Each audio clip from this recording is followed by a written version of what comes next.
श्लोक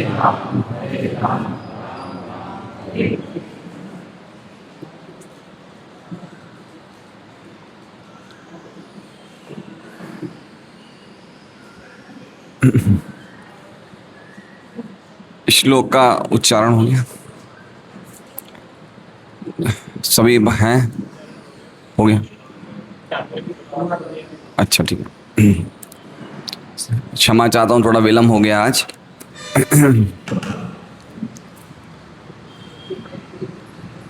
तो श्लोक संख्या 33, दूसरा स्कंद, अध्याय पंचम, श्लोक संख्या 33। इस श्लोक में जैसा कि हमने सुना था कि पिछले श्लोक का जवाब इस श्लोक में है।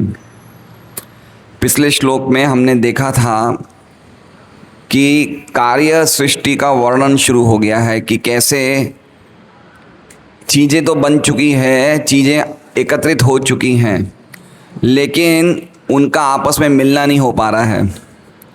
तो वो वर्णन आज 32वें श्लोक से, कल के श्लोक से हुआ है।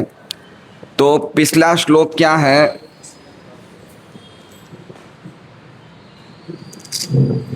वो हम लोग एक बार पढ़ेंगे पिछला श्लोक। यदेते संगता भावा भूतेन्द्रिय मनोगुणाः यदा यतन निर्माणे नाशे कुर्ब्रह्मवित्तम। दोनों लाइनों में यदा यदा है। यदा यदा मतलब जब और जब। तो जब एतेस असंगता अपनी अपनी स्थिति में स्थित थे, ये सभी तत्व, कौन कौन से तत्व स्थित थे? भूत, इंद्रिय, मन और गुण। भूत मतलब पंचमहाभूत, इंद्रिय मतलब 5 कर्मेंद्रिय, 5 ज्ञानेंद्रिया, मन प्रकृति के 3 गुण, 3 अहंकार, ये सब अपने अपने जगह पे स्थित थे, लेकिन आपस में असंगता मिले नहीं। ये मिश्रित अवस्था में नहीं थे, अपने अपने अलग अलग थे। यदा आयतन निर्माणे न शेकु, इसलिए वो शरीर का निर्माण नहीं कर पाए। यदा जब आयतन, आयतन मतलब शरीर, निर्माणे मतलब बना नहीं पाए, न शेकुर, न शेकुर मतलब बन नहीं पाए। क्या नहीं बन पाए? शरीर। तो ना शरीर बन पाए और ना ही तत्व आपस में मिले। तो उस समय क्या हुआ? तो इसलिए आज का श्लोक है तदा। जब ना तो आपस में कोई तत्व मिले, ना ही शरीर बन पाए, तब तदा समृत्य चान्योन्यम। तदा मतलब तब क्या हो गया? समृत्य। समृत्य मतलब मिल गए, एक साथ मिल गए। कौन कौन मिल गए?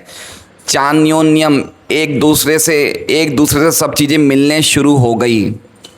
कौन कौन सी चीज़ें शुरू हो गई मिलने के लिए?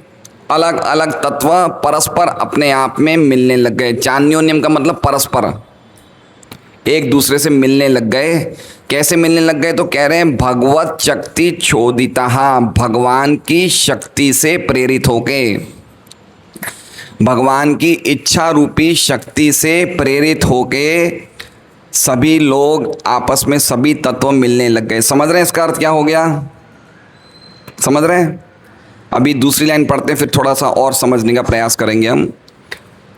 कैसे भगवान की इच्छा ने कैसे प्रेरित किया? तो कह रहे हैं सदसत्वम उपादाय, सत और असत को स्वीकार करके। सत और असत का मतलब हो गया, सत मतलब प्रभाव और सत मतलब प्रभाव और असत मतलब कारण। कारण कार्य भाव को स्वीकार करके। समझ रहे बात को? प्रणाम किया। कारण कार्य भाव को स्वीकार करके। समझ रहे बात को? कैसे सृष्टि होती है? जैसे मान लीजिए कि मेरे शरीर के कारण मेरे पिताजी हैं, तो इसमें कारण कौन हुए और मैं क्या हुआ? कार्य। तो एक चीज सत हो गई, एक चीज असत हो गई। सत क्या है? जो दिख रहा है, और असत क्या है? जो नहीं दिख रहा है। तो कारण क्या है? मेरे पिताजी। अब मेरे पिताजी जब कार्य होंगे तो कारण कौन होंगे? दादाजी। दादाजी। तो अब कारण नहीं दिख रहा है, दादाजी नहीं है लेकिन पिताजी हैं, तो कारण क्या हो गया? असत। और कार्य क्या हो गया? सत। जो दिख रहा है और जो नहीं दिख रहा है, तो एक कारण बनता है, एक कार्य बनता है। तो ये सृष्टि को कैसे भगवान ने अपनी शक्ति से प्रेरित किया? कार्य और कारण के भाव को स्वीकार करके। ऐसे ही बनती है, हर एक चीज़ ऐसे बनती है। जैसे हमने देखा कि प्रधान से बना महत्त्व, तो प्रधान कारण हो गया, महत्त्व कार्य हो गया। फिर महत्त्व से आया अहंकार, तो महत्त्व कारण हो गया, अहंकार कार्य हो गया। फिर अहंकार से 3 अलग अलग विभाजन हुए, तो अहंकार कारण हो गया, 3 विभाजन कार्य हो गए। फिर हर एक विभाजन में से भी किसी में से इंद्रियां निकली, किसी में से पंच महाभूत निकले, किसी में से देवता निकले, तो वो कार्य हो गए, वो 3 अहंकार कारण हो गए। समझ रहे हैं? इसे क्या बोलते हैं? सत असत भाव को स्वीकार करके। क्या किया? सत असत भाव को स्वीकार करके। उपादाय मतलब स्वीकार करके।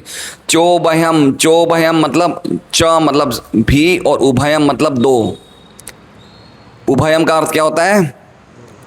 2। जैसे भगवान कहते हैं ना अर्जुन गीता जी में कि मुझे उन दोनों के रथ के मध्य में स्थापित कर दें। दोनों उभयम बोलते हैं वो शब्द।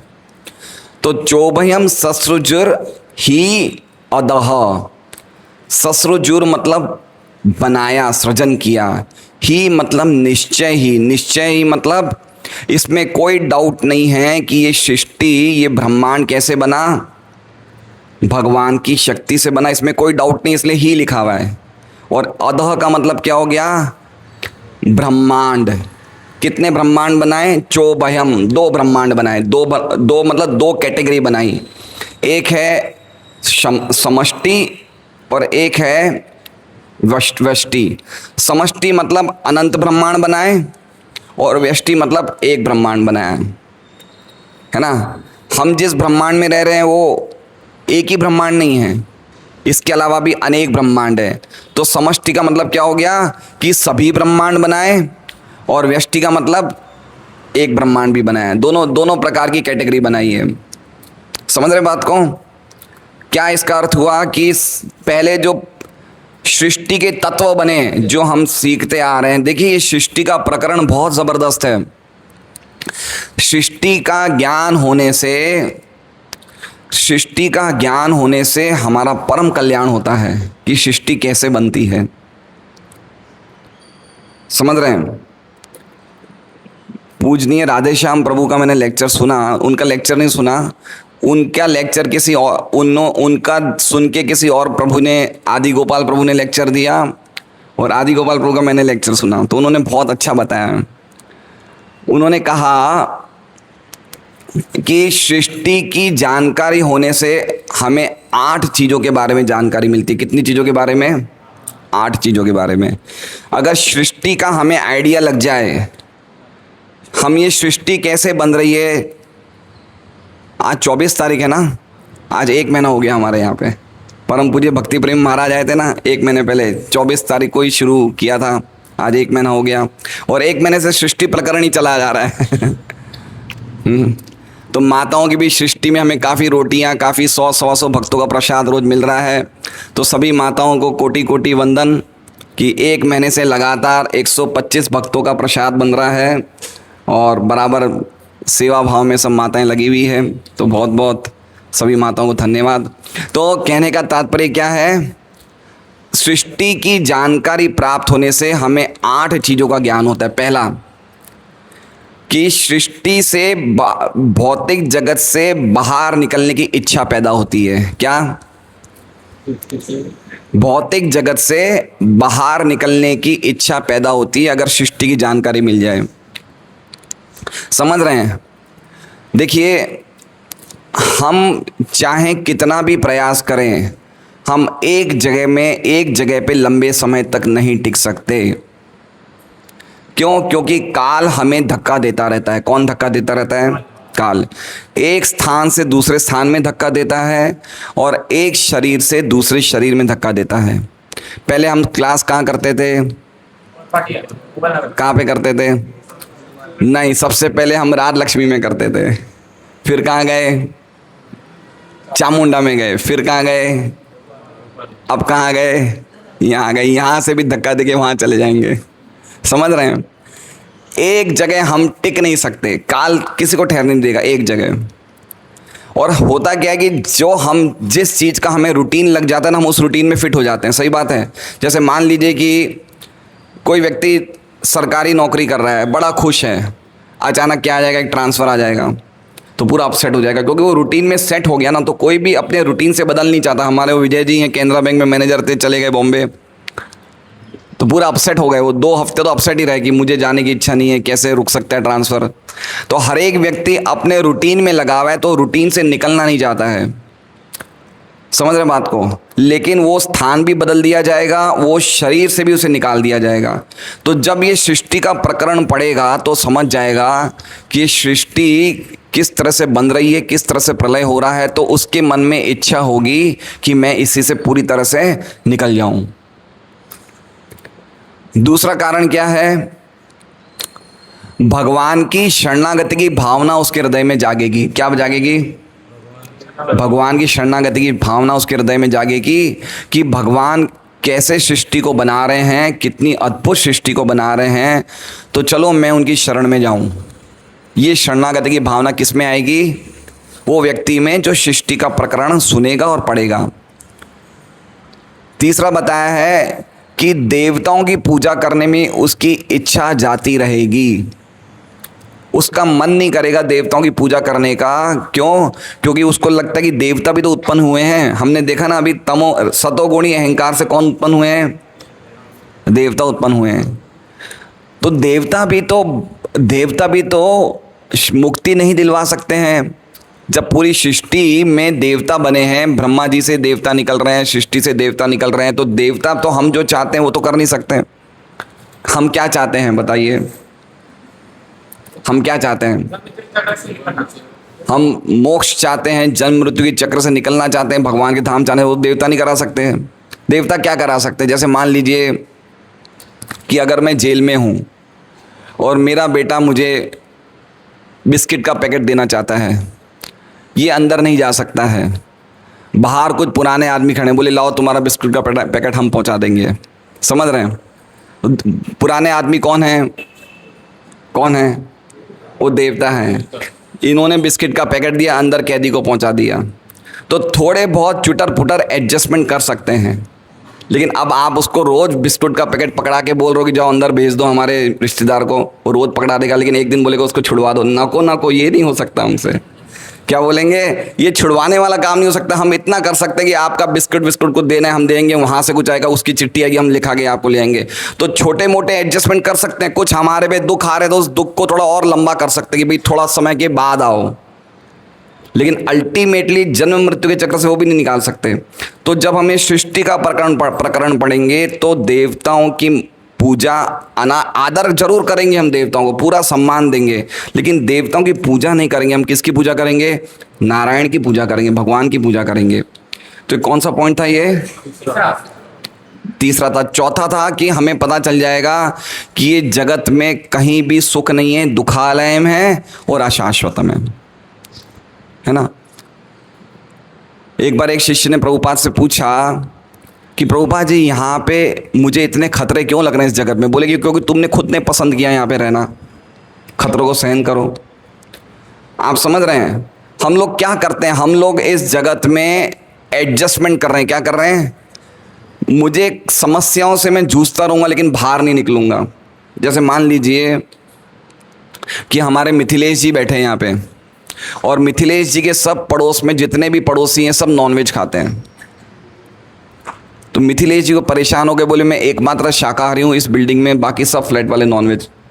तो इन्होंने क्या किया? सब फ्लैट वालों के पास गए, रिक्वेस्ट किया कि आप नॉनवेज खाना बंद कर दो। इनकी वाइफ ने बोला आप सबको रिक्वेस्ट कर करके थक जाओगे, बंद नहीं करेंगे, सच्चा आप ही दूसरा घर जगह ले लो। तो क्या करना चाहिए मिथिलेश जी को? 10 जगह जाके बोले, वो बंद नहीं करने वाले हैं, लेकिन इससे अच्छा कि भाई दूसरी जगह चले जाओ। तो हम चाहे कितने भी कष्ट यहाँ पे प्रयास करेंगे सुलझाने का, एक कष्ट बंद होगा दूसरा चालू हो जाएगा। तो अच्छा है कि हम ही दूसरी जगह चले जाएं। तो चौथा क्या है? जन्म मृत्यु का जो खतरनाक सागर, ये दुखालय अशाश्वतम, हमें पता चलेगा कि किस प्रकार ये हमें परेशान कर रहा है। ये चौथा है। पांचवा है पांचवा, ये हमें ब्रॉड माइंडेड बनाएगा। क्या बनाएगा? ब्रॉड माइंडेड मतलब समझ, ब्रॉड को क्या बोलते हैं हिंदी में सुदर्शन प्रभु? हमारा सोचने की प्रक्रिया कैसे होगी? विशाल होगी। विशाल मतलब समझ रहे हैं, हम लोग ये सोचेंगे, हम अपने जैसे कहते हैं ना, हम अपनी संकुचित मानसिकता के अनुसार नहीं सोचेंगे। किसके अनुसार सोचेंगे? भगवान की मानसिकता के अनुसार सोचेंगे कि ये क्या, कितना ज़बरदस्त भगवान ने सृष्टि बनाई है, क्या भगवान चाहते हैं, और किस प्रकार अब मेरे पास समय कम बचा है। क्या बचा है मेरे पास? समय कम बचा है। ये सृष्टि तो चले जा रही है, मेरे पास टाइम कम बचा है, मेरे पास बहुत समय कम बचा है, मुझे क्या करना चाहिए?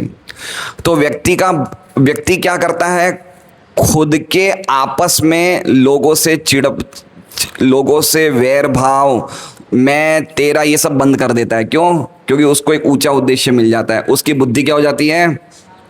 बिल्कुल ब्रॉड हो जाती है। वो देखते हैं कि भाई भगवान ने जो सृष्टि बनाई है उसके पीछे कारण क्या है, वो कारण जान के वो उसके अनुसार कार्य करता है। तो छोटी मोटी चीज़ों के झगड़े वगड़े, तेरा मेरा झगड़ा, ये सब बंद कर देता है। उसका बुद्धि कैसे हो जाती है? बड़ी चीज़ें सोचता है। क्या सोचता है? बड़ी सोचता है। वो क्या सोचता है कि दो ही जगह कमाई होती है। कितनी जगह कमाई होती है? एक ही योनि कमाई देती है और एक ही स्थान कमाई देता है। बाकी योनियां खर्चा करवाती है, बाकी स्थान खर्चा करवाते हैं। अर्निंग कैपेसिटी समझ रहे हैं? व्यक्ति, जैसे मान लीजिए एक परिवार में 10 लोग हैं, कमाने वाला एक है और खाने वाले 9 हैं, कमाने वाला होते ना, सब परिवार में ऐसा ही होता है, किसी में 4 लोग 5 लोग, कमाने वाला तो एक होता है। तो कमाई करने वाली एक ही योनि है, बाकी 83 लाख योनियां खर्चा करने वाली है। कमाई करने वाली कौन सी योनि है? मनुष्य योनि। और कमाई कहाँ होती है? खाली भारत में। कहाँ होती है? स्थान कौन सा है? भारत। और कौन कर सकता है? कौन सी योनि कमाई कर सकती है? खाली मनुष्य। बाकी सब योनियां खर्चे की है। समझ रहे हैं? इसलिए 84 लाख योनियां, एक खाली मनुष्य की योनि ही कमाई कर रही है, बाकी वो जो कमाई करता है बाकी भोग योनियों में वो वेस्ट कर देता है। समझ रहे हैं? अर्निंग कैपेसिटी किसकी है? मनुष्यों की। और कहाँ पे हो सकती है अर्निंग कैपेसिटी? खाली भारत में। भारत ही कर्म क्षेत्र है। कर्मों की कमाई कहाँ होगी? भारत में। और कौन कर पाएगा? मनुष्य। हम समझ जाएंगे कि हमसे बढ़कर तो कमाई करने वाला है और कोई है ही नहीं। फिर बताइए, हमें झगड़े में मन लगेगा क्या? समय कम बचा है, कमाना कितना है? लगेगा? एक एक क्षण कमा सकते हैं हम, एक एक क्षण कमा सकते हैं। अर्निंग कैपेसिटी खाली बाकी योनियों में खर्चा कर लेना, लेकिन इसमें तो कमा लो। सही बात है। तो क्या कमाना है हमें? भगवान की भक्ति कमानी है। वो पुण्य कमाने हैं जो पुण्य हमें भगवान के धाम ले जाएं। तो वो इतना होशियार हो जाता है, उसकी माइंडेडनेस ब्रॉड हो जाती है, ऊंचा सोचता है वो। अब समय नहीं है कि मैं अपने पड़ोसियों से, दूसरे भक्तों से झगड़ा करूं। अरे यार, इतनी मेरी ऊंची, मुझे तो पता चल गया, मेरी यही इतना समय कम बचा है। ऑलरेडी मैं 80 साल जीने वाला हूं, 50 साल तो मैंने गुजार दिए, अभी 30 साल ही बचे हैं। 30 साल बचे हैं। 30 साल में 30% नींद में निकाल दीजिए। 30 साल में 30% कितना हुआ? 10 साल। अब कितने बचे? 20 साल। बाकी 30% कमाई धंधे में लगा दीजिए, निकाल लीजिए। कितना बचे? 6 साल और चले गए, 10 साल और चले गए, तो कितने बचे? 10 घंटे, 10 साल बचे। अब 10 साल में बुढ़ापा, बीमारी, वो अलग है। कितना बचा? अब टाइम ही नहीं बचा है।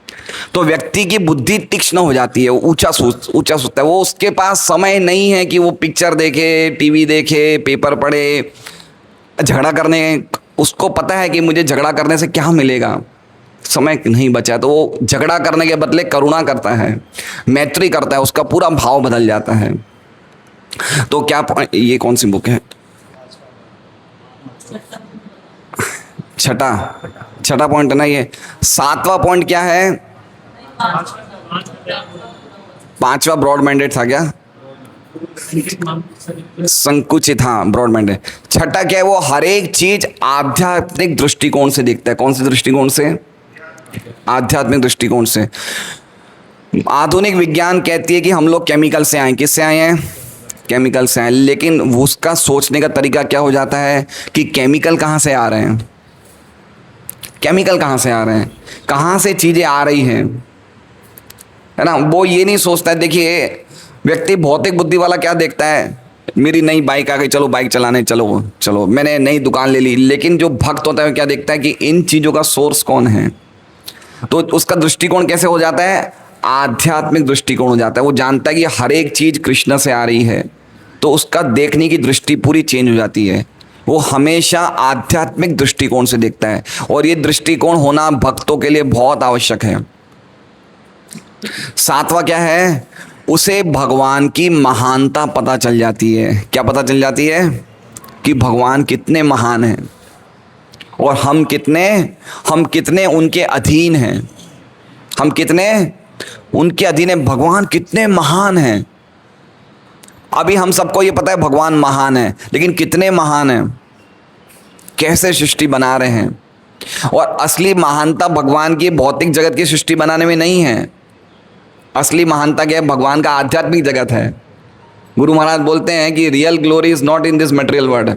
असली महिमा क्या है, भगवान का आध्यात्मिक जगत वो महिमा है। तो उसके बारे में तो हमें कुछ पता ही नहीं है। तो भगवान कितने महान है वो पता चलता है सृष्टि का प्रकरण पढ़ने से। और आठवां क्या है, हमें पता चलता है कि हम कितने असहाय हैं और कितने तुच्छ हैं। क्या पता चलता है, कितने असहाय हैं और कितने तुच्छ हैं। मुझे अच्छी तरह याद है, बाढ़ के टाइम की बात है 2006 की, और सूरत में अच्छी खासी बाढ़ आई थी तब। तो हमारी सोसाइटी में सब पानी वानी भर गया था, तो खाने के लिए कुछ नहीं था। घर में पैसे थे लेकिन खाने के लिए कुछ नहीं था। फिर हमने देखा यार कहाँ से कुछ लेके आए। तो हम लोग उस टाइम, भाई साहब साइकिल चलाए, मैं साइकिल के पीछे बैठा क्योंकि गाड़ी चल नहीं सकती है, इतना पानी था। तो हम लोग सिविल हॉस्पिटल के पास गए, वहाँ पे दूध मिल रहा था, तो दूध लेके आए। समझ रहे हैं पॉइंट कहने का मतलब, समझ रहे हैं कि अभी तो हमें यही नहीं पता कि प्रलय के टाइम क्या होगा, लेकिन छोटी मोटी बीमारियों में हम हिल जाते हैं। छोटी मोटी बीमारियों में ही हमें पता चलता है हम कितने असहाय हैं, कितने तुच्छ हैं। इसलिए हमें क्या करना है, हम क्या करेंगे, हम भगवान का आश्रय लेंगे कि भगवान कितने महान हैं। तो ये 8 पॉइंट जो हैं, इसलिए सृष्टि की जानकारी सबको होनी चाहिए। और खाली जानकारी नहीं होनी चाहिए, उसके बाद जैसे मान लीजिए कि महाप्रभु कृपा प्रभु हैं, ये ऑटो रिक्शा चलाते हैं, ट्रैफिक के सब नियम इन्हें पता है कि मुझे लेफ्ट साइड पे चलाना चाहिए, लाल सिग्नल पे रुकना चाहिए, ग्रीन पे चलना चाहिए, येलो पे तैयारी करनी चाहिए, सब पता है। लेकिन इनको यही नहीं पता जाना कहाँ है। तो क्या होगा, तो खाली सृष्टि की जानकारी रखना काफ़ी नहीं है। सृष्टि का उद्देश्य क्या है कि हमें भगवान के धाम जाना है, ये सृष्टि का उद्देश्य है। इसलिए अपना उद्देश्य भी भली भांति हमें समझना चाहिए। ऐसा नहीं कि हम बड़े होशियार बने, अरे प्रधान से मैं तत्व आया, मैं, अरे भाई ये जानना जरूरी नहीं है, इससे निकलना है वो तो जानो, है ना। खाली ज्ञान होना काफ़ी नहीं है, उद्देश्य पता चलना चाहिए कि सृष्टि भगवान ने क्यों बनाई है। तो ये 8 पॉइंट बहुत ज़रूरी है ये। तो हमने देखा कि किस प्रकार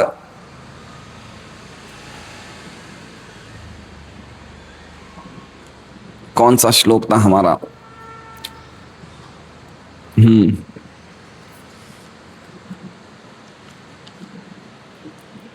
तो ये श्लोक का अर्थ हम समझ गए, समझे नहीं समझे, कि जब आपस में सृष्टि के तत्व आपस में मिलित अवस्था में नहीं थे और शरीर नहीं बन पाए, तब भगवान ने अपनी इच्छा शक्ति से सभी तत्व को एक दूसरे से मिलवाया।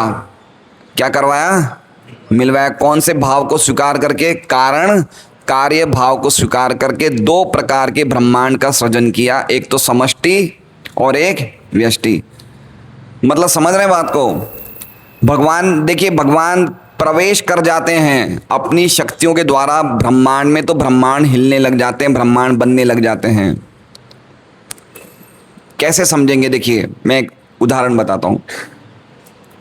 माता जी आपका क्या नाम है? हाँ आपका क्या नाम है? रेखा पांडे। तो रेखा माता जी, आपके पति देवता क्या करते हैं? किसमें? प्रिंटिंग खाता में काम करते हैं। तो रेखा माता जी के पतिदेव सुबह कितने बजे जाते हैं काम पे? अच्छा, शाम को जाते हैं। तो मान लीजिए रेखा माता जी ने घर में काफ़ी रसोइयाँ बनाई, काफ़ी भोजन बनाया, भोजन तैयार है, ठीक है। इनको पता है मुझे क्या बोलना है, क्या बोलना है, अपने पति को बुलाना है कि भाई भोजन तैयार है, आप थाली पे आ जाओ, बैठ जाओ। क्या बोलना है वो तैयार है, सब कुछ पता है, मुंह भी इनके पास है, सब कुछ तैयार है, लेकिन जब तक भगवान की शक्ति इनको अलाउ नहीं करेगी बोल नहीं सकते। समझ रहे हैं बात को?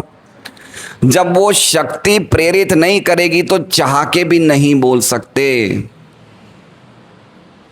इसका मतलब हो गया है भगवत शक्ति चोदिता।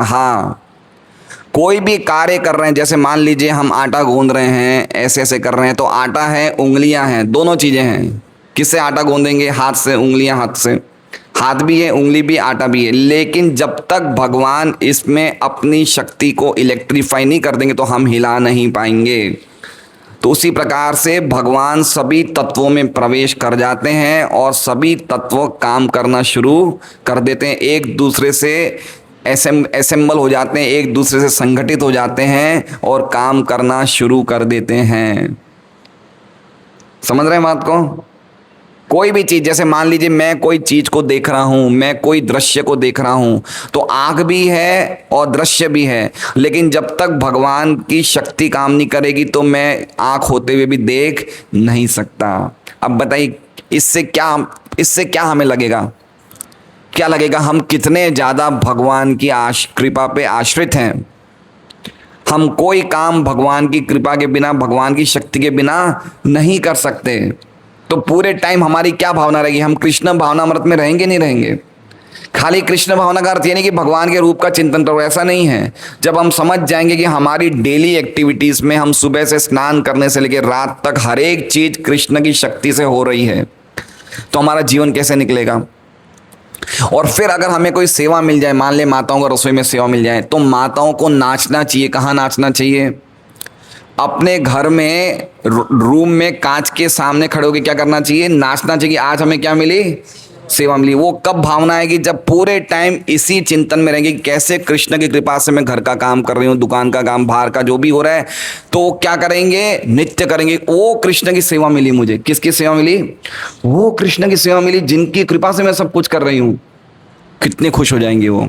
लेकिन अगर वो पूरे टाइम ऐसी चेतना में नहीं रहेंगी तो ये सेवाएं भारी लगेगी। क्या लगेगी? ये सेवाएं बहुत भारी लगेगी। यार ये क्या चक्कर हो गया, हर हफ्ते तो बुलावा आ जाता है, ये क्या तरीका है? ये हम सेवाओं से ऊबने लगेंगे। इसलिए ये कार्य 24 घंटे सततम भगवान की चेतना में रहने का अर्थ है सदैव ये समझना कि हम कैसे कृष्ण की कृपा पे आश्रित हैं। ये सृष्टि का प्रकरण है। देख लीजिए, हम कोई काम, हम जा रहे हैं, बाइक पे जा रहे हैं, अभी हमें काम पे जाना है, बाइक तैयार है, हम तैयार हैं, पैर तैयार है, सब कुछ है, लेकिन किक नहीं मार सकते जब तक कृष्ण अलाउ नहीं करेंगे। क्या नहीं मार सकते? किक नहीं मार सकते। हर चीज इस प्रकार, इसलिए तो कह रहे हैं सब चीजें बनी बनाई तैयार है, हमारा पूरा शरीर तैयार है, मुंह तैयार है, अरे सामने गस्सा तैयार है, रोटी सब्जी तैयार है, लेकिन स्वाद नहीं मिलेगा जब तक कृष्ण अलाउ नहीं करेंगे, है ना? वाणी नहीं निकल सकती। वाणी के देवता कौन है? हमने पढ़ा ना अभी 2 श्लोक पहले। वाणी के देवता कौन है? अग्नि देवता है वाणी के। वाणी के देवता अग्नि है, जीवा के वरुण है। ये सब पढ़ा था ना। देवता भी तैयार है, लेकिन जब तक कृष्ण अपनी शक्ति नहीं डालेंगे ना तो देवता कुछ कर पाएंगे ना हम कुछ बोल पाएंगे। होता है ना ऐसा? कभी कभी लकवा मार जाता है, चीज़ें नहीं कर पाते तो हम रुक जाते हैं ना, ऐसे कैसे? कभी व्यक्ति की बोलने की शक्ति चली जाती है, कभी उसकी आंखें खराब हो जाती है, स्टॉप कर दी कृष्ण ने, शक्तियाँ खींच दी, है ना? तो उसी प्रकार से जब हम हरे कृष्णा कृष्णा कृष्णा हरे हरे, हरे राम राम राम हरे, जब हरे कृष्ण महामंत्र बोल रहे हैं तो भी कृष्ण की अंतरंगा शक्ति करवा रही है। और जब हम 1 2 3 4 5 6 7 8 गाना गाएंगे तो कृष्ण की माया शक्ति करवाएगी। शक्तियां करवा रही है सब। समझ रहे हैं? अब हमें किसके आश्रय में रहना है? अंतरंगा शक्ति में या बहिरंगा शक्ति में, ये हमारी इच्छा है। तो ये समझना चाहिए किस प्रकार से सब कार्य हो रहा है। तो हम विश्वनाथ चक्रवर्ती ठाकुर की टीका पढ़ेंगे।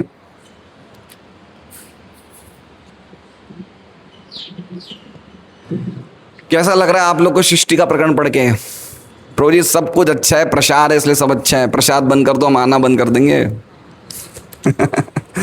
नहीं नहीं, ऐसा नहीं है। एक दिन आएगा जब हमें बड़ा आनंद आएगा भागवतम क्लास में, तो हम लोग, प्रसाद तो होना ही चाहिए ना, बिना प्रसाद के यज्ञ पूरा नहीं है। कोई भी धार्मिक कार्यक्रम प्रसाद के बिना पूरा नहीं हो सकता है, प्रसाद तो होना ही चाहिए।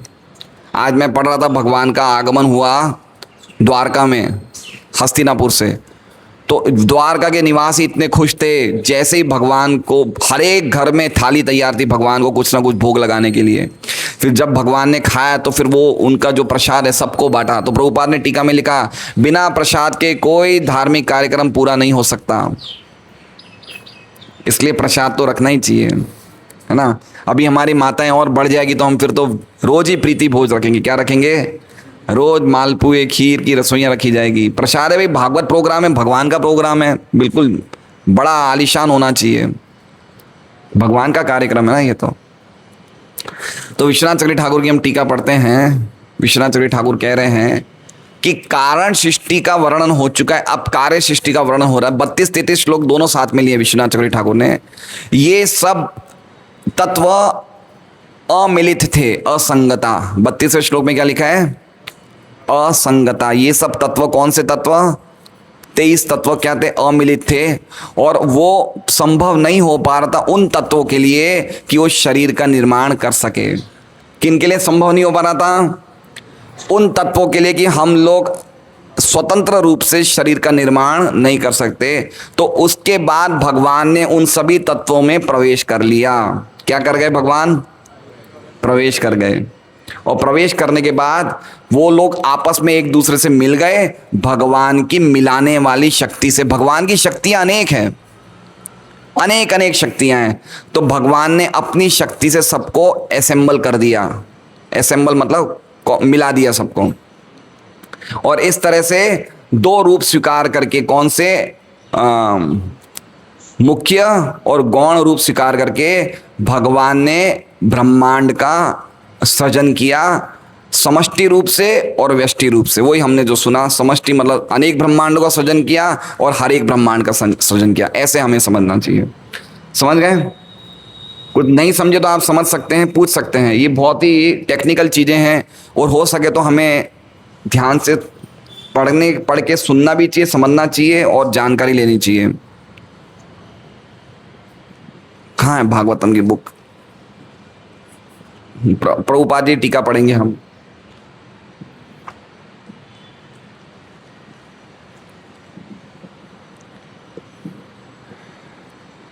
इस श्लोक में स्पष्ट उल्लेख हुआ है कि सृजन के लिए भगवान अपनी विभिन्न शक्तियां प्रयुक्त करते हैं।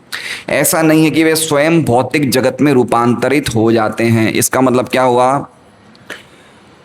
इसका मतलब ये हुआ कि भगवान हर एक जगह खुद प्रवेश नहीं करके अपनी शक्तियों द्वारा प्रवेश कर लेते हैं।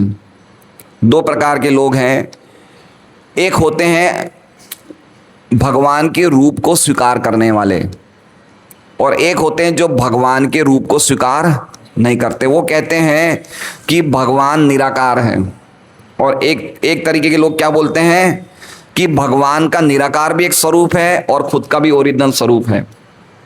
ठीक है, तो भगवान अपनी सभी निराकार शक्तियों के द्वारा हर एक चीज में प्रवेश कर जाते हैं, लेकिन खुद भगवान नहीं बदलते। शंकराचार्य जी का क्या सिद्धांत था कि भगवान खुद बदल जाते हैं। शक्तियां क्या है, लेकिन वैष्णव का क्या सिद्धांत है कि भगवान की शक्तियां बदलती है, भगवान नहीं बदलते। शक्तियों में विकार आता है लेकिन भगवान में विकार नहीं आता है। इसलिए इसमें देखिए क्या लिखा हुआ है कि सृजन के लिए भगवान अपनी विविध शक्तियां प्रयुक्त करते हैं। ऐसा नहीं कि वे स्वयं भौतिक जगत में रूपांतरित हो जाए, वो स्वयं जगत नहीं बन जाते। ऐसा नहीं कि भगवान सब जगह व्याप्त है इसलिए भगवान का रूप खत्म हो गया, ऐसा नहीं है। समझ रहे हैं? ये पूरे जगत में कौन कर रहा है कार्य? अभी हमने क्या सुना, भगवान की शक्तियां। तो एक प्रकार के लोग वो क्या बोल रहे हैं कि भगवान पूरे जगत में फैल गए, इसलिए भगवान का रूप नहीं है, कहीं नहीं है, वो पूरे जो निराकार ब्रह्म जो सब जगह व्याप्त है वही भगवान है। लेकिन ऐसा नहीं है। ओम पूर्णमद पूर्णमिदम पूर्णात् पूर्णम भविष्यते, भगवान यद्यपि सब जगह प्रवेश कर जाते हैं फिर भी भगवान का एक रूप है। समझ रहे हैं बात को? गीता जी में बहुत सुंदर तरीके से समझाया है। गीता जी के 9वें अध्याय के 4थे श्लोक में, क्या श्लोक है सर्वदर्शन प्रभु है? मया तदम इदम सर्वम जगत 9.4, इदम सर्वम जगत अव्यक्त मूर्ति न मत स्थानी सर्वभूतानि न चाहम तिष्ठत। मेरे निर्विशेष रूप में मैं सब जगह व्याप्त हूँ, सब चीजें मेरे में, लेकिन मैं उनमें नहीं हूँ। तो समझ रहे हैं बात को? हर जगह भगवान की शक्तियों के बिना कुछ नहीं हो रहा है।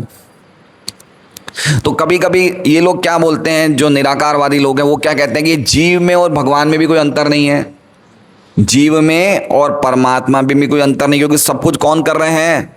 भगवान ही कर रहे। तो हम कौन है? हम भी भगवान हैं, लेकिन हम भगवान नहीं हैं, हम भगवान नहीं हैं। अगर हम भगवान होते तो जन्म मृत्यु के चक्र में क्यों रहते हैं, क्यों माया के वश में रहते हैं? इसलिए हम भगवान नहीं, हम भगवान की शक्ति है ना, इसलिए हम हमेशा भगवान से अलग हैं, एक नहीं है, है ना। दो प्रकार के लोग होते हैं, एक मानते हैं कि आत्मा और परमात्मा एक ही है, लेकिन जो वैष्णव सिद्धांत है वो क्या मानते हैं कि आत्मा और परमात्मा एक नहीं है। कौन कौन ये मानते हैं कि आत्मा परमात्मा एक है? जरा हाथ खड़ा करें।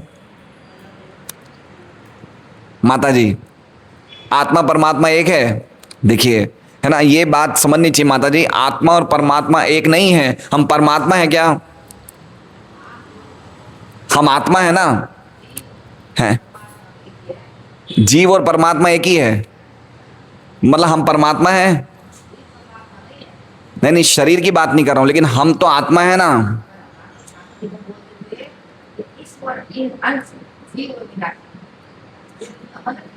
हाँ, वो सही बात है, वो श्लोक है रामचरितमानस का। तो हम भगवान के अंश हैं, हम भगवान नहीं हैं। समझिए बात को, आत्मा परमात्मा का अंश है, वो स्वयं परमात्मा नहीं है।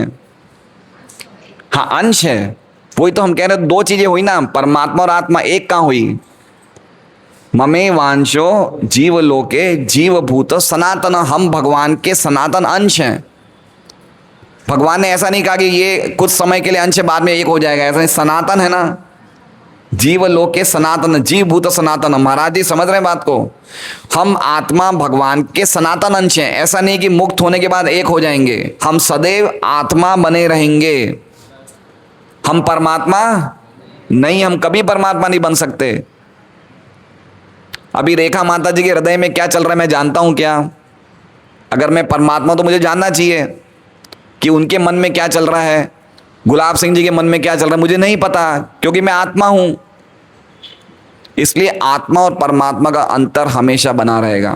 लेकिन कुछ लोग, कुछ संप्रदाय इस प्रकार की है जो कहती है आत्मा सो परमात्मा, आत्मा ही क्या है?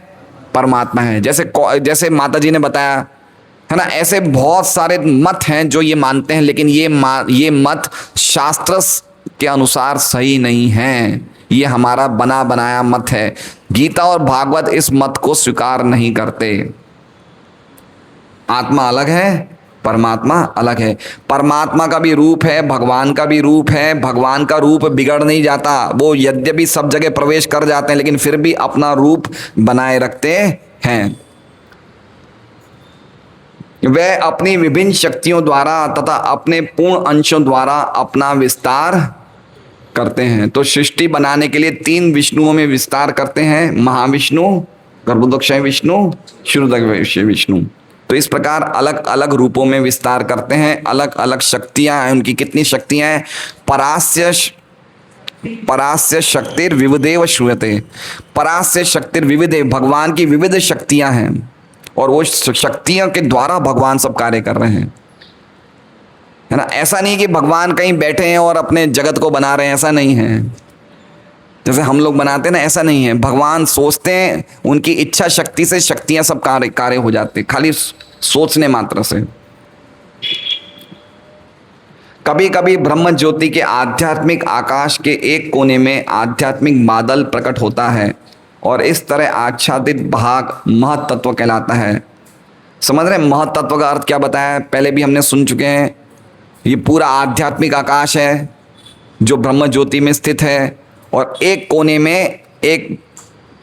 में एक बादल है जहाँ पे महत्तत्व, जिसको क्या कहता है, जो ढका हुआ है उसे क्या कहते हैं, उस हिस्से को महत्तत्व।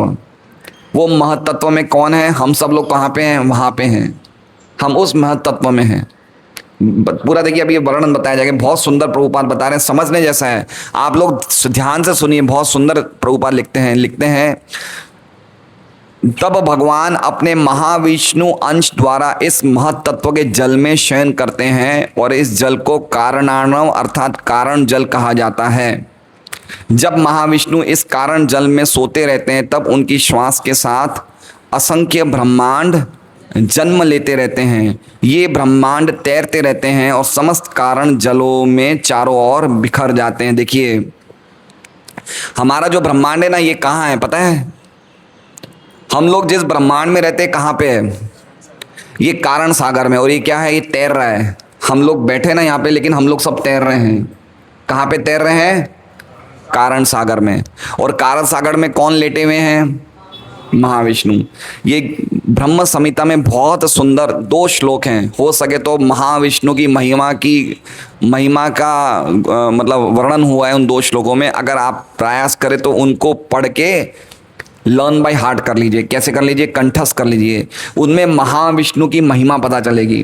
यह कारणार्णव जले भजति स्म योग निद्राम अनंत जगदंड सर्वमकूप आधार शक्तिम अवलंब्य पराम समूर्तिम गोविंदम आदि पुरुषम तमम भजामि। देखिए महाविष्णु का वर्णन है और वही श्लोक प्रभुपाद डायरेक्ट नहीं लिखे, श्लोक का अनुवाद लिख दिया। यह कारणार्णव जले भजति स्म योग। यह मतलब वो भगवान कारणावण जले, कारण आर्णव मतलब कारण सागर में। एक सागर का नाम क्या है? हमने कौन कौन से सागरों के नाम सुने हमारे भारत में? प्रशांत महासागर, हिंद महासागर, लेकिन एक कौन सा सागर है? कारण सागर। यह कारणार्णव जले, उस कारण सागर के जल में क्या है? भजति स्म। भजति मतलब आनंद लेते हैं। कैसे लेते हैं आनंद? स्म मतलब निश्चित ही आनंद लेते हैं। योग निद्राम, स्म योग निद्राम, योग निद्रा लेते हैं। भगवान क्या ले रहे हैं? सो रहे हैं आराम से। लेकिन भगवान की नींद में हम क्या लेते हैं? खर्राटे। भगवान क्या लेते हैं? भगवान योग निद्रा। योग निद्रा मतलब वो निद्रा जिसमें भगवान सृजन करते हैं। योग निद्रा का मतलब समझ रहे हैं? वो निद्रा जिसमें भगवान क्या करते हैं? सृष्टि बना रहे हैं। सोते सोते सृष्टि बनाते हैं। भगवान कोई बैठे हुए नहीं है फैक्ट्री में कि प्लानिंग कर रहे हैं कंप्यूटर में, वो ऐसा नहीं है। सोते सोते क्या बना रहे हैं? योग निद्राम। और कैसे बना रहे हैं? अनंत जगद अंड सरोमकूप। अनंत जगद, जगद अंड, एक जगत का शेप क्या है? अंडे जैसा। ब्रह्मांड बोलते हैं ना, अंडे जैसा। कितने ब्रह्मांड है? अनंत। और कहाँ है? सरोमकूप। उनके ये बालों की जो छेद है ना, वहां पे कितने ब्रह्मांड है? अनंत ब्रह्मांड। आधार शक्तिम, आधार शक्ति मतलब उनमें वो शक्ति है जो अनंत ब्रह्मांडों को उनके बालों के छेद में रखती है। ऐसी शक्ति भगवान धारण करते हैं। अवलंब्य पराम समूर्तिम, और वो एक महान महाविष्णु का रूप धारण करते हैं। गोविंदम आदि पुरुषम तम भजामि। देख रहे हैं कैसे कैसे सृष्टि हो रही है? योग निद्रा में भगवान लेटे हुए हैं। कहाँ पे लेटे हुए हैं? कारण जल में। ये भगवान कौन है? गोविंद की पराम स्वमूर्तिम। भगवान गोविंद की मूर्ति है जो कारण सागर में लेटी हुई है। और कारण सागर में लेटे लेटे उनके जो सरोमकूप, उनके जो ये बालों के छेद हैं, उनमें कितने हैं ब्रह्मांड? असंख्य ब्रह्मांड है। और ऐसी शक्ति है कि असंख्य ब्रह्मांड उनके बालों के छेद में भरे हुए हैं और वो आराम से क्या लेटे हुए हैं। ठीक है, अब देखिए दूसरा श्लोक है ना इसके बाद वाला, वो बता रहा है कि अब बाद में क्या होता है। तो कह रहे हैं यस्येक निश्वसित कालम अथावलंबी। यस्य का, यस्य मतलब वही महाविष्णु की एक सांस से, निश्वसित एक सांस जब बाहर निकलती है कालम, एक सांस निकलने तक आधा, कालम अथावलंब्य, वो सांस का शरण ग्रहण करते, कौन करते हैं? जगद अंड कोटि यस्येक निश्वत कालम अथावलंब्य जीवंती लोम विलजा जगद अंड नाथा। जीवंती जीते हैं, कब तक जीते हैं? भगवान विष्णु की एक सांस तक। कौन जीते हैं? जगद अंड नाथा। जगद अंड मतलब ब्रह्मांड के नाथ। ब्रह्मांड के नाथ कौन है? गौरांग प्रभु हैं, ब्रह्मा जी। ब्रह्मा जी कब तक जीते हैं? महाविष्णु की यस्येक निश्वसित कालम अथावलंब्य। मुझे लगता है प्रसाद का टाइम आ गया, झपकियों के समय आ गया लगता है। यस, 8 मिनट रुक जाइए, बस 8 मिनट। समझ रहे हैं? देखिए एक बात समझिए, मैं आपको ईमानदारी से एक बात बताता हूं। अगर हम लोग पढ़े लिखे हैं, कौन है हम लोग? मैं कितना 1 घंटे तक आपको समझाऊंगा, ज़्यादा नहीं समझा सकता हूं, लेकिन अगर आप घर जाके ये ग्रंथ खूब खुद पढ़ेंगे, जो श्लोक पढ़ेंगे, प्रभुपाद की क्या विशेषता है कि हर एक श्लोक के शब्दों के अर्थ बताए हैं। वो शब्दों को अर्थ से जोड़ना सीख जाएंगे तो हमें श्लोकों को समझने में बड़ा आनंद आएगा। तो क्या श्लोक हमने बोला? यस्येक निश्वसित कालम अथावलंब्य जीवंती लोम विलजा जगदंठनाथा। इसका मतलब क्या हो गया? यस्य, पहला शब्द समझिए, यस्य। यस्य मतलब कौन? पिछले श्लोक में किसकी चर्चा हुई थी? महाविष्णु। तो यस्य मतलब महाविष्णु। यस्य का निश्वसित, एक निश्वसित कालम अथा, एक सांस। कालम, एक सांस का जो समय है, कालम का मतलब क्या हो गया? एक सांस का समय। अथावलंब्य, अथावलंब्य मतलब आश्रय लिया, एक सांस के समय का आश्रय लिया। किसने लिया? लोम विलजा जगदंडनाथा। जो लोम विलजा, जो भगवान के छेदों से निकले हुए, कौन निकले? जगदंडनाथा। ब्रह्मा जी कहाँ से निकले? ब्रह्मांड, नाभि से निकले, लेकिन अल्टीमेटली ब्रह्मांड तो कहाँ से निकल रहा है? भगवान के रोमकूपों से, है ना। विष्णु महान स ये यस्य कला विशेष, वो विष्णु महान है, जो महाविष्णु कौन है? यस्य कला विशेष हो, वो गोविंद के कौन है? कला विशेष। कला विशेष मतलब समझ रहे हैं? गोविंद से बलराम, बलराम से चतुर्व्यूह, चतुर्व्यूह से नारायण, नारायण से संकर्षण, संकर्षण से महाविष्णु कला विशेष हो गए। गोविंदमादि पुरुषम तमहम भजामि। ब्रह्मा जी कब तक रुकते हैं बताइए? ब्रह्मा जी की कितनी उम्र है?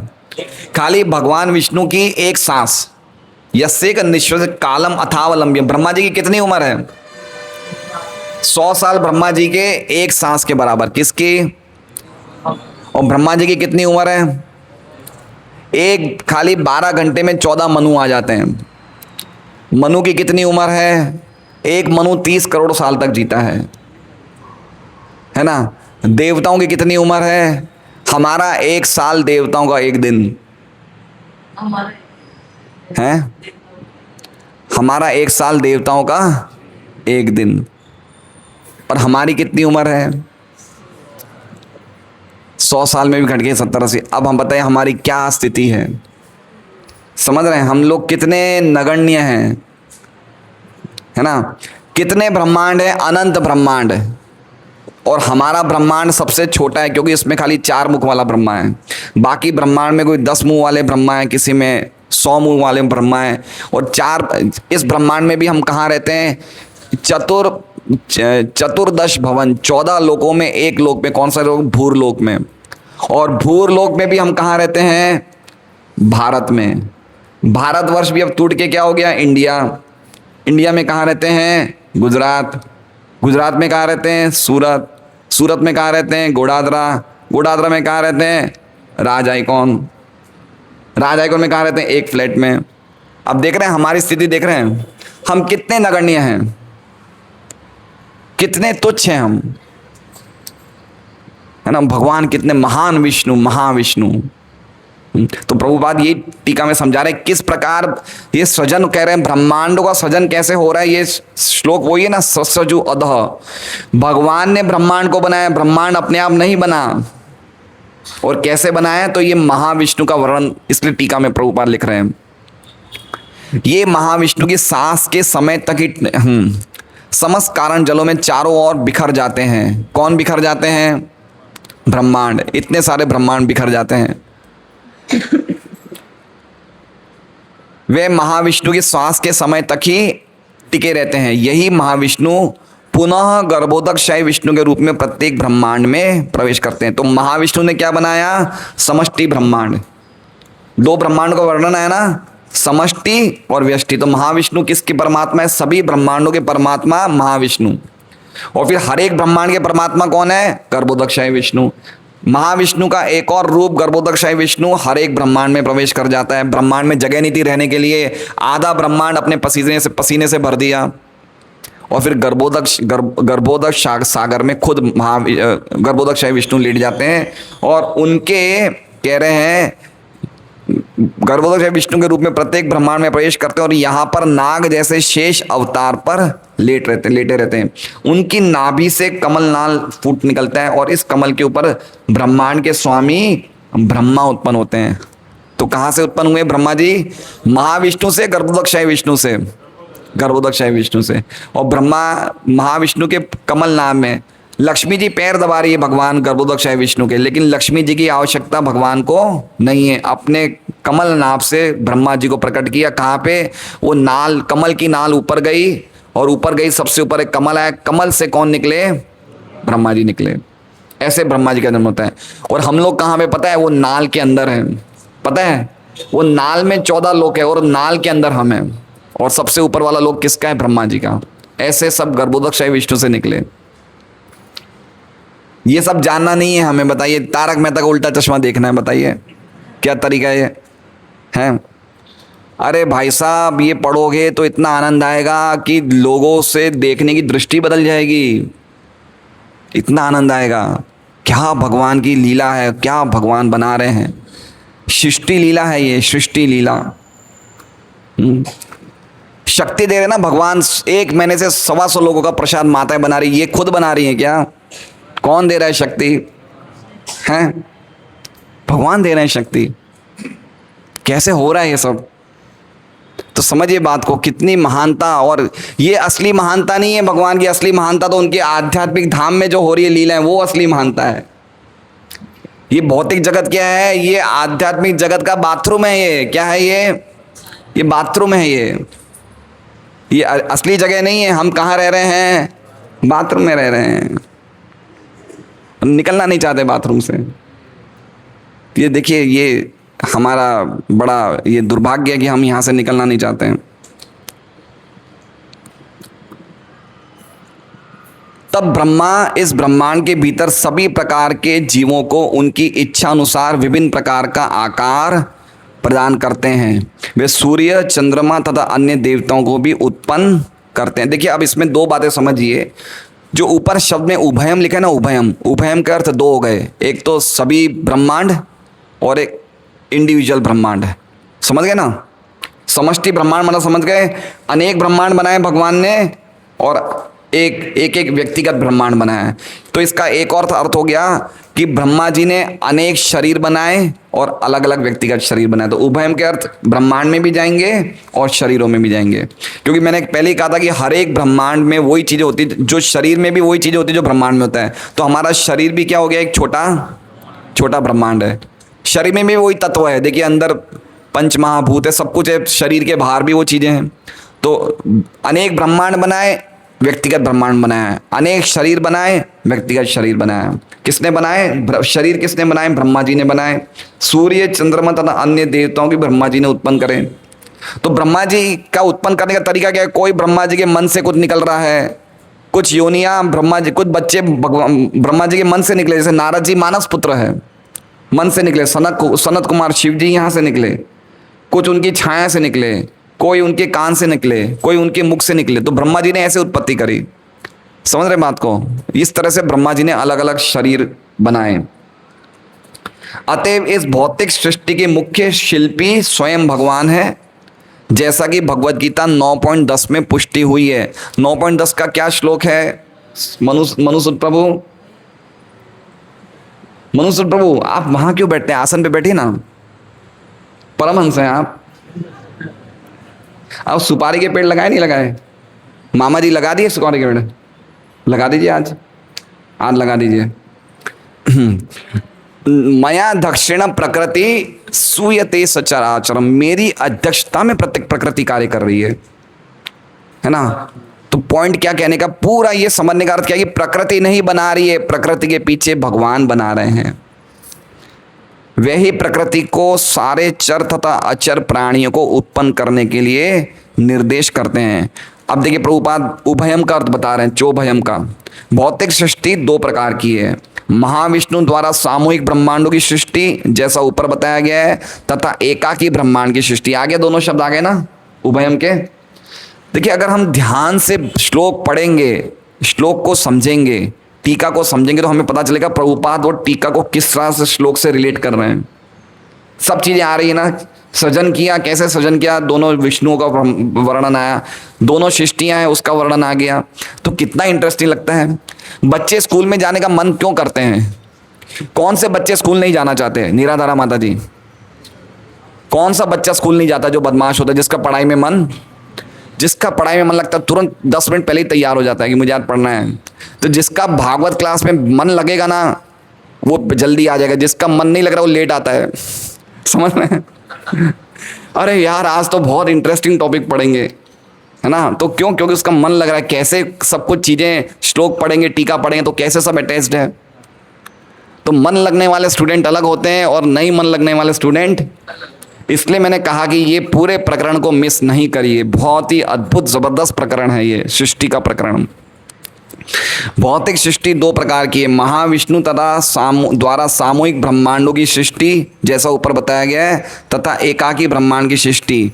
इन दोनों का सृजन भगवान द्वारा होता है और इस तरह ब्रह्मांड अपना रूप धारण करता है, जैसा हम देख सकते हैं। रूप धारण करता है मतलब समझ रहे हैं, जैसे सृष्टि निकलती है ना, पहले ब्रह्मांड निकलते तो एक छोटे से बीज रूप में होते हैं। भगवान के जब रोम छिद्रों से ब्रह्मांड निकलते तो कैसे होते हैं? बीज होते हैं। फिर धीरे धीरे धीरे वो बड़े होते जाते हैं। तो इस प्रकार से सब ब्रह्मांड ऐसे छोटे छोटे होके बड़े बड़े बड़े बड़े बन जाते हैं।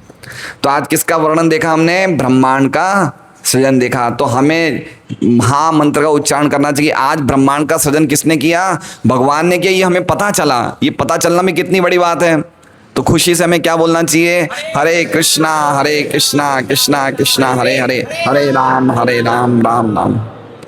ये भगवान ने सृजन किया। आज हमें पता चला कि बिग बैंग से, ये महाबैंग से जगत नहीं बना। जगत किससे बना? महाविष्णु से बना है। हरे कृष्णा। श्रीमद् भागवतम की जय। है जी। सृष्टि के बारे में क्यों जानना चाहिए? पहला पॉइंट है कि हमें इच्छा जागृत होगी कि भवसागर के बाहर निकलना है। दूसरा पॉइंट है कि भगवान की शरणागति की भावना मन में आती है। तीसरा पॉइंट है कि हमें पता चलता है जगत दुखालय में और अशाश्वत है। चौथा पॉइंट है कि देवताओं की पूजा की सिस्टम से हम बिल्कुल मायूस हो जाते हैं। हमें मन नहीं करता है देवताओं की पूजा करें, हम सीधी भगवान की पूजा करें। पांचवा पॉइंट है हमें पता चलेगा कि हम कितने असहाय हैं और कितने तुच्छ हैं। छठा पॉइंट है कि हमारी उदार मानसिकता होगी, हम ऊंचा सोचेंगे, ब्रॉड माइंडेड सोचेंगे। सातवां पॉइंट है कि हम सभी कुछ आध्यात्मिक दृष्टिकोण से देखेंगे। और आठवां पॉइंट है कि भगवान की कितनी महानता है वो हम समझेंगे।